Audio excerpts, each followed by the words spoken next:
So Sega just released the official timeline of events for the story in the Sonic the Hedgehog series. Or at least I'm calling it official, because it is on the official Sega website in Japanese. This can be easily translated in browser, or there's fan translations out there. I typically don't like to do drop-of-the-hat videos like this for whatever latest tidbit of news is circling around, but I'll make an exception for this one, since it involves connecting various dots. If you've ever watched any of my other videos, you'll know I can't even mention the drop dash, for example, without tying it into every other instance of drop dash.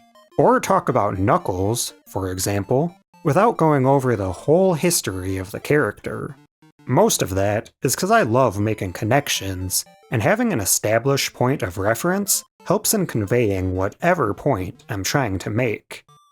The other side of that coin is the ever-lingering dread that some Sonic fan is going to bore through the woodwork to call me out for overlooking or omitting one small detail. And that can give you nightmares for weeks. Though, that is what I signed up for after all. So I will now turn that same energy towards Sega and their latest effort. So it's awesome that we finally have a good reference to see how many of the pieces fit. Assuming Sega doesn't do any takesies-backsies after we've already dissected the canon. But we're off to a good start, because the timeline begins with Sonic Unleashed, pictured here as Sonic World Adventure, the Japanese title.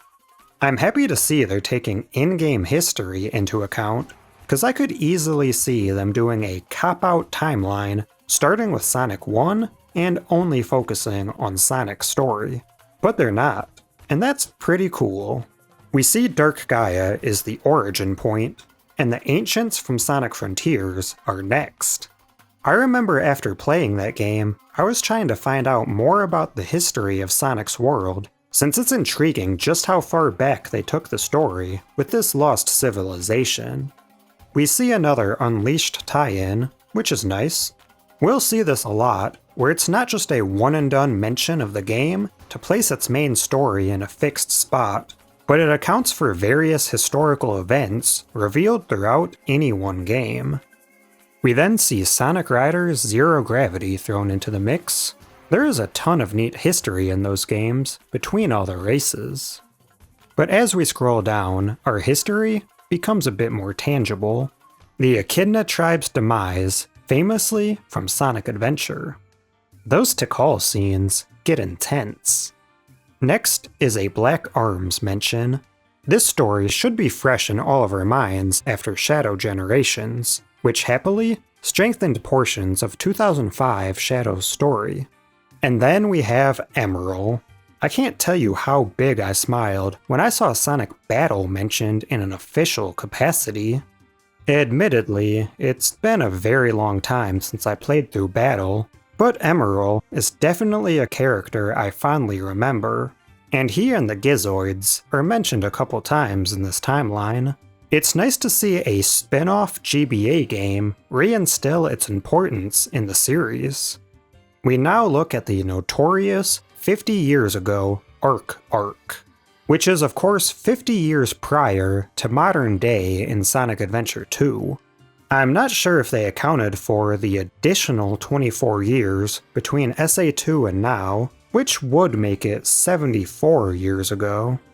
Then again, Sonic Movie 3 did move that 50-year mark to coincide with our modern time frame, putting those events in the 70s instead of the 50s. So, I don't know. Did 24 years pass for Sonic between Adventure 2 and now? But next we see Sonic 06. Two things to say here. First, there's something about Soliana that makes 10 years ago feel like ancient times. Then again, the present isn't much different. That aside, I'm happy that 06 is mentioned, because, as it even says here, this game's history erases itself. But there has to be some remnants of it, right? Even if just in memory. Or else Time Eater couldn't throw Sonic into Crisis City, or Shadow into Kingdom Valley, and where did Silver come from? So we finally come to the start of Sonic's story, which makes things a bit easier to comprehend. For the most part, we can assume that most Sonic games' story happens according to release year, though there are a few points to look at, starting with the modern Sonic and classic Sonic separation. So following Sonic 1, we have Sonic CD. This placement was up for debate for the longest time, until Origins confirmed it to be in between Sonic 1 and 2 in story mode. It's fitting anyway. Now, despite CD heavily involving time travel, it's all self-contained and doesn't really alter any events outside of Little Planet, so that helps in keeping things simple. Sonic 2 with the Death Egg. Interestingly, it skips Sonic 3 and shows Sonic and Knuckles. Well, the story involves Sonic 3, it's just the box art and the link are Sonic and Knuckles. Side note, I'm happy it references those games separately and doesn't just lump them into Sonic Origins. I'll revisit this point in a bit, but Sonic 1 through and Knuckles is pretty straightforward. But coming up next is the clarity I think we really needed. Ever since the classic Sonic resurgence, I wondered how all the new classic pieces fit into the old classic timeline. This involves classic Sonic from Generations and later Forces, as well as Mania Sonic, Superstar Sonic, and even Sonic 4 Sonic. In my recent Generations video, I pondered the connection between the very modern Sonic 4 design and classic Sonic's attempt at the homing attack, wondering how it all fit together. I did some research while fixing that video together, didn't find anything official, but had a blast looking at fan theories. This two-way split was one I rather liked, but of course, couldn't be confirmed. Ironically enough, in my Generations Further Discussion video, I again ramble on about the classic Sonic connection, which that was recorded a mere 14 days before the official timeline reveal. Funny how these things work out sometimes. Anyway, it goes Mania, then Superstars, which isn't a groundbreaking revelation, but what I'm happy to see is it officially places Sonic 4. Now, when 4 came out, it was obviously intended to take place between Sonic 3K and Sonic Adventure, but we didn't have neo-classic games muddling things up.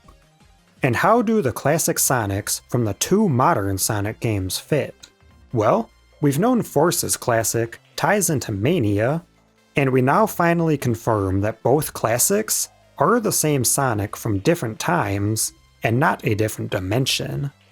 I think Tails may have touched on this in Tails Tube, but the timeline doesn't explicitly mention Generations Classic in the classic timeline. You might assume Gen Class is from between Sonic 3 and Knux and Mania, since Sky Sanctuary is featured in Generations, and Generations takes place before Forces, so that tie-in places that classic Sonic to Mania. But we don't know if Generations Classic recognized Sky Sanct. He certainly didn't recognize Speed Highway, but had no trouble running through it. Just a thought. So that ends the classic era as far as the timeline is concerned, but I've got some concerns of my own. Not one of the Game Gear or Master System games were mentioned, which is especially odd since they must have had some renewed interest after Origins Plus. Even Superstars reintroduces Fang, so I'd like to see his original NAC counterpart mentioned. Not to mention Knuckles' appearance in Triple Trouble, where he's once again a rival of Sonic. Knuckles meeting up with the Chaotix prior to Heroes, plus the inclusion of Mighty here, and later in Mania Plus, which is officially recognized. But no Sega Sonic mention for the introduction of him and Ray. Or more than anything, the acknowledgement that Tails had his own adventure prior to meeting Sonic. But one glaring omission is Sonic 3D Blast. It doesn't have much impact on the ongoing story, but I've always been curious if it immediately follows Sonic and Knuckles. Also, Spinball. This could all be potentially added in the future, but I hope this isn't a sign that things not mentioned here are officially non-canon. I just know certain Sonic fans are going to run with that, but I'll counter that point after the Adventure era. So yeah, starting with Adventure, we all know the story. It's what follows it that's amusing to me. Not SA2, Sonic Shuffle. Never in a million years, or at least the past 25, would I imagine Sonic Shuffle being mentioned in any official capacity, let alone in a canon timeline. That is wild. I've always been fascinated by Shuffle's very weird story and cinematics as Sonic and friends venture through Imaginary World, and to think he's doing this just before crashing into City Escape. So Advance 1 isn't mentioned, but this next one is sweet. Cream and Cheese's first adventure. I love the idea of Cream's presence simply being acknowledged as an official part of the timeline. No, nothing crazy happens with her, but I think she deserves some recognition. That's why I was so happy to see her featured in Dream Team. Just a shame I can't play it. So next is Heroes. The timing makes sense, since Cream is already acclimated in this game. I've always been curious how the advanced games fit in, wondering if their stories occur consecutively. Turns out, they're more so staggered between mainline games. Shadow takes place just after his android revelation, and then we see Battle once again, though this time, it's present day. This then leads into Advance 3, which always had me curious about Gemeral's relation to Emerald, so it's nice to see the placement. Rush is next, followed by 06, present day. I just wish it went into detail about Blaze in both games to clear up yet another dimension or past debate. Sonic Riders, interestingly, takes place after Sonic 06, despite releasing 9 months prior. It's easy to forget both games came out the same year, as one is on GameCube PS2 and the other on PS3. So just like with the Advance series, we see that the Rush duology and Riders trilogy are interweaved around other games and not consecutive to themselves. So Rush Adventure, then Zero Gravity, with Free Riders coming quite a bit later. So although this timeline makes no distinction between the Adventure era and the Boost era, that is one rule I'll always stick to, for simplicity's sake. And while we're sat in the middle on the blurry line between the two, I want to sadly point out there is no Secret Rings or Black Knight featured. Now to be fair, those games' stories occur within storybooks, so that's outside of the worldly timeline. But nonetheless, Secret Rings at least has a moment outside of the book, so that could occupy a notch on the timeline. Though I wanted to specifically bring up Secret Rings' non-inclusion to tie into what I said earlier about a game's absence, not necessarily meaning it's not canon. Prior to the Sonic world history, it was assumed any mainline game is canon, and anything mentioned in a cutscene of a mainline game is then deemed canon. So that's why there is such an uproar about Styx actually being mentioned in Frontiers. Boom is now canon. Allegedly. But Generations sees Sonic explicitly referencing the events of Secret Rings, so it has to be canon, right? Moving on. We now lap back around to Unleashed, present day, then Colors, then Generations, which features Sonic first, then Shadow's story. This is a bit of a nitpick, but I don't like how both entries use the Sonic Shadow box art. Sonic Generations was its own standalone entry for the longest time, while Shadow came much later and is exclusive to the X Shadow edition. Obviously, it's their latest launch, so they'll want to steer you towards buying the Shadow edition, but this is what I meant when I brought up the classics not being piled up into Origins within this timeline. A Generations separation just seems right. But to their credit, clicking the link does show the 3 different instances of Sonic Generations, That middle one I'll talk about in a bit. Sonic Freeriders takes place after Generations, and then onto Lost World. Again, it's funny to imagine them on these big adventures, then racing on hoverboards in between in 3 separate instances. Before Forces, we take a pit stop into Team Sonic Racing. Interestingly, it doesn't have a game link like all the other entries. Don't know what's up with that. But this now canonizes the car racing games, or at least just this one. I mean, Sonic and his friends go racing may not be significant enough to be worthy of mention.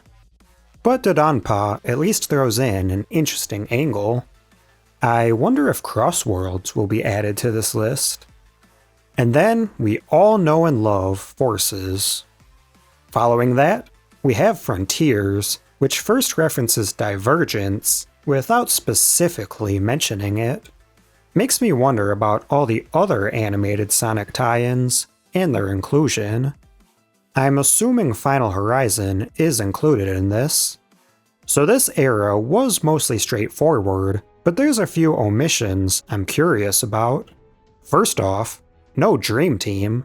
Now, that whole game may take place in a dream with no real-world connection. I wouldn't know. But then again, how do you explain Imaginary World? I'd like to see Sonic's murder have a place here. Then again, that may be insignificant to the grand scheme of things. Boom is missing, which isn't surprising. But again, there's a Styx reference. Go on, Sega. Officially canonize Big Buff Knuckles. I'd love to see the explanation for that one. While we're at it, make the Olympic Games official. Do Sonic and Mario exist on the same plane? They didn't, until the console singularity. Make Luigi canon. All jokes aside, I really do wonder about this next one. I'll always take the opportunity to spread the word on Sonic Colors DS, Generations 3DS, and Lost World 3DS actually being separate games. Well, I don't think Lost World differs much as far as story goes. Colors DS features characters not present in the Wii game, and Generations doesn't even have Sonic's friends present when Time Eater eats them. All but one of the locations featured are different from the console game, so that has to tie into the story. So is it a non-canon parallel adventure? Or some strange time anomaly paradox that has different events occurring at the same time?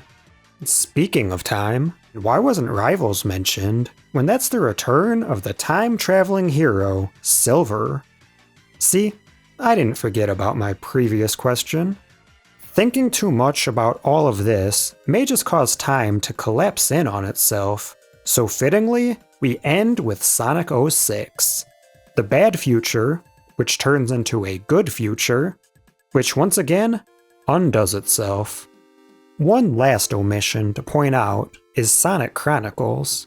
It's mostly confirmed it's not canon, but there's still some discussion about it potentially fitting into Sonic's timeline, so that these events do eventually happen, they just happen after every other Sonic occurrence, past, present, and future. So yeah, Sonic's timeline is made official, though there are still some gaps. I'd be interested to see if Sega will add to this both older games that weren't mentioned, as well as whatever new games they've got in the works. And maybe one day we'll find out Big the Cat was the one pulling all the strings all along. He gets more powerful with every inclusion, but only time will tell. So thanks for tuning in, everybody. I'll see ya in the future.